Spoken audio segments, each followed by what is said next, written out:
You've probably felt the frustration, laws that never get passed, policies stuck in debate, and politicians who seem more interested in fighting than fixing problems.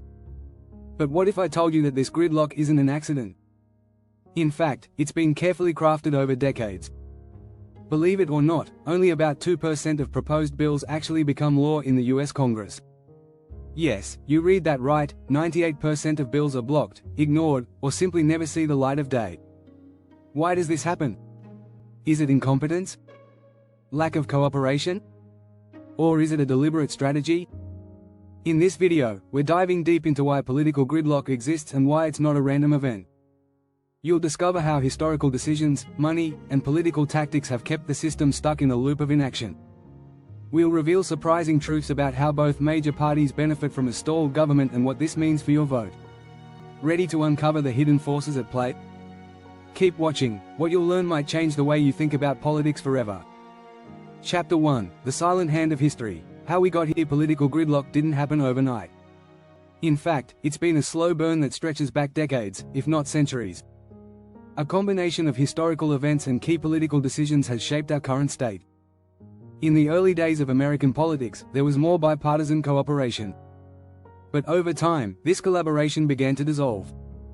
The Civil War era, the rise of political parties, and economic struggles all contributed to the polarization we see today. This split wasn't just a side effect of differing ideologies, but a powerful political tool used by those in power to control the narrative. Fast forward to the mid-20th century, and the political landscape began shifting again. The rise of the civil rights movement, Vietnam War protests, and Watergate scandals created a perfect storm of tension between political parties. According to political analysts, this is when the foundation for today's gridlock began. Both sides became more entrenched in their positions, unwilling to compromise. And this, of course, led to the increasing difficulty in passing legislation. Today, only 20% of bills introduced in Congress actually make it to law. It's clear that the path to legislation is more complicated than ever. The idea of us versus them took hold, deepening the divide. It's no longer just about policy disagreements, it's about winning. Take the 1990s for example. Bill Clinton and Newt Gingrich both played a part in creating a partisan deadlock that would last for decades. Gingrich's Contract with America pushed Republican principles to the forefront, while Clinton played his hand with pragmatic centrist policies. The result? A new form of gridlock that emphasized ideology over cooperation. One striking fact: a 2020 Pew Research study found that 90% of Americans believe politicians are more interested in maintaining power than serving the public good. This perception has only added fuel to the fire, making it harder to reach common ground. It's not an accident. It's a strategy, whether intentional or not, to keep political debates locked in a constant state of tension. This tension keeps voters engaged, but more importantly, it keeps the system predictable and under control. Chapter 2: The Money Factor. Who really benefits from stalemates? Political gridlock might seem like a frustrating deadlock to the average voter, but it's far from a disaster for some powerful players. Behind the scenes, a vast network of moneyed interests thrives in an environment where progress is slow or non-existent. Politicians are often more beholden to their donors than to the public. In fact, the 2018 US elections saw over $5 billion in political donations, the highest in history. While this may seem like an overwhelming amount, it's a fraction of what special interest groups contribute to keeping the status quo. Corporations, political action committees, PACs, and lobbyists have perfected the art of wielding influence in the gridlock system. Why?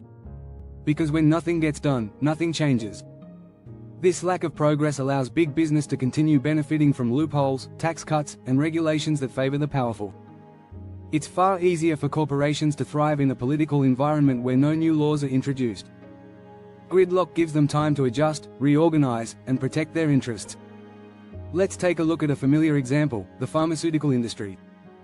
In the last decade, major pharmaceutical companies spent over $4 billion lobbying Congress. In return, they've enjoyed record profits, often at the expense of the public. While lawmakers bicker over health reform, the pharmaceutical industry quietly adapts to maintain their dominance. This is a perfect illustration of how gridlock works in favor of the wealthy.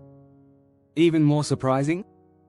A study from the Center for Responsive Politics found that lobbyists outnumber Congress members by a ratio of 4 to 1. This means that for every politician, there are multiple lobbyists working overtime to sway legislation in favor of their clients.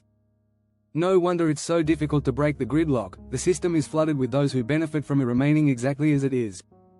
Chapter 3: Divide and Conquer. The strategy behind political polarization. One of the most powerful strategies in politics is creating a divided electorate. It's a classic divide and conquer tactic, and it's used intentionally by political operatives on both sides. Over the last 30 years, the political parties have done everything they can to deepen the divisions between their supporters. The result? A nation more divided than ever, where compromise seems impossible. The media plays a massive role in this polarization. From news outlets to social media, the constant barrage of conflicting narratives only adds to the divide. Politicians know that fear and anger are powerful motivators. When the opposing party is portrayed as an existential threat, it's easier to rally support. This technique has been perfected in recent years. For instance, during the 2016 presidential election, both major parties used social media to spread fear about the other. This helped galvanize their bases but also ensured that no real middle ground would be reached. But here's the kicker: it's not just the media and political figures at fault. A study by the National Bureau of Economic Research found that voters are less likely to vote for a candidate from the other party than they are to vote for one from their own. In other words, people aren't voting for what they want, they're voting against what they fear. This fear-driven voting cycle only perpetuates gridlock, as compromise becomes increasingly difficult. A perfect example of this strategy can be seen in the redistricting of congressional seats. Every 10 years, following the census, states redraw their districts. This practice, known as gerrymandering, has become a tool for entrenching party power. In fact, a 2019 study found that gerrymandering helps solidify the partisan divide, making elections less competitive and gridlock more likely. The more divided the electorate, the less likely it is that politicians will work across the aisle. After all, why compromise when you can mobilize your base by attacking the other side? This is not just a tactic, it's a strategy to maintain political power and keep the gridlock intact. If you're enjoying this deep dive into political gridlock, don't forget to subscribe and hit the notification bell so you don't miss our next chapter. Chapter 4: The Illusion of Choice. Are we really voting for change? When we go to the polls, we often think we're choosing a new path forward. We believe that our vote can bring real change. But what if I told you that the system is designed to give us the illusion of choice, without offering much chance for transformation? This may sound harsh, but it's a strategy that benefits those in power. The two-party system in the United States dominates the political process. But with both major parties often pushing similar agendas, the difference between them can feel minimal, especially when it comes to addressing the core issues of gridlock. In fact, the rise of corporate influence in both parties has made the differences between them harder to spot. A 2014 study by the Congressional Research Service found that, over the previous decades, the voting patterns of Democrats and Republicans in Congress had become increasingly similar, particularly on economic policies. The so-called bipartisan approach doesn't actually lead to progress, it leads to stagnation, as both parties cater to similar special interests. This creates a false sense of choice for voters. They think they're voting for change, but they're actually choosing between two sides of the same coin. The 2020 elections perfectly highlighted this issue. Despite dramatic differences in rhetoric, both presidential candidates were backed by big-money donors with shared economic interests. Joe Biden and Donald Trump were supported by the same industries, healthcare, finance, and defense, yet they positioned themselves as opposites. This gives voters the impression that they have made a real choice when, in reality, both sides may be working within the same economic framework. It's an example of how the illusion of choice keeps gridlock alive. Chapter 5: The bipartisan trap. A double-edged sword of stagnation. Bipartisanship is often hailed as the ideal.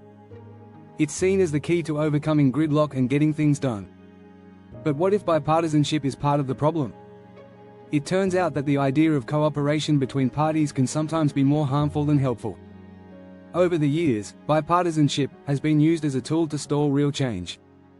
By creating the illusion of compromise, it allows politicians to claim victory without actually addressing major issues.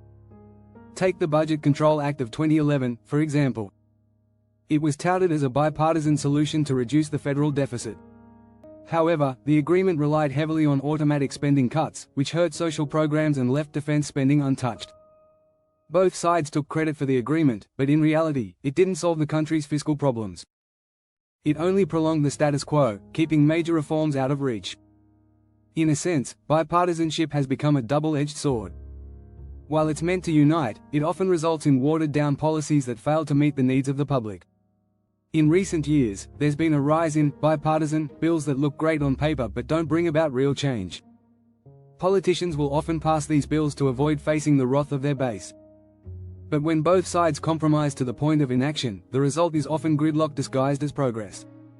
A 2018 study by the National Institute for Civil Discourse found that more than 70% of Americans believe that the US government is more focused on political gamesmanship than on solving the nation's problems. This disconnect is especially apparent when it comes to bipartisan efforts. Politicians reach across the aisle not to create real solutions but to avoid blame. The result is a political system where compromise does not lead to meaningful change, but simply delays the inevitable. Chapter 6: What would it take to break the cycle? So, if gridlock is not an accident and it's being fueled by history, money, and division, what would it take to break the cycle? It's a question that many Americans are asking as they grow increasingly frustrated with the state of politics. Breaking the cycle won't be easy, but it's not impossible. The first step is recognizing that the system itself needs reform. The way we elect officials, fund campaigns, and draw district boundaries all play a role in perpetuating gridlock. One potential solution lies in electoral reforms. Ranked choice voting, for instance, has been shown to reduce polarization and encourage more moderate candidates. This system, which is already used in Maine and several cities across the US, allows voters to rank candidates by preference. If no one gets a majority, the lowest-ranked candidates are eliminated, and their votes are redistributed. This system encourages candidates to appeal to a broader base, rather than just their party's extreme factions. It's a potential game-changer for breaking the cycle of gridlock. Campaign finance reform is another critical area for change. In the 2018 elections, 68% of all campaign contributions came from just 0.01% of the population, according to a report by the Center for Responsive Politics. This small group of wealthy donors has disproportionate influence over elections and policies. By implementing stricter campaign finance laws and limiting donations from special interests, we can begin to reduce the outsized influence that money has on our politics. When elections are funded by the people, rather than the rich, politicians may feel more accountable to the public. Additionally, a movement for term limits could also break the cycle of gridlock. Long-standing politicians often become entrenched in the system, more focused on re-election than on solving the nation's problems. Term limits would force fresh faces into government, bringing in new ideas and breaking the grip of career politicians. This would also reduce the power of lobbyists, who often form long-term relationships with entrenched lawmakers, further perpetuating gridlock. Ultimately, breaking the cycle of gridlock will require a shift in mindset. Voters need to demand more from their elected officials and hold them accountable for real results. Politicians need to move beyond the gamesmanship and focus on the public good, rather than winning at all costs. It's a long road ahead, but with the right reforms and a collective effort, the cycle of gridlock can finally be broken. The question is whether we're ready to push for change, or if we'll let the status quo continue. If you want to stay updated on this issue and others like it, make sure to hit that subscribe button and ring the bell for notifications.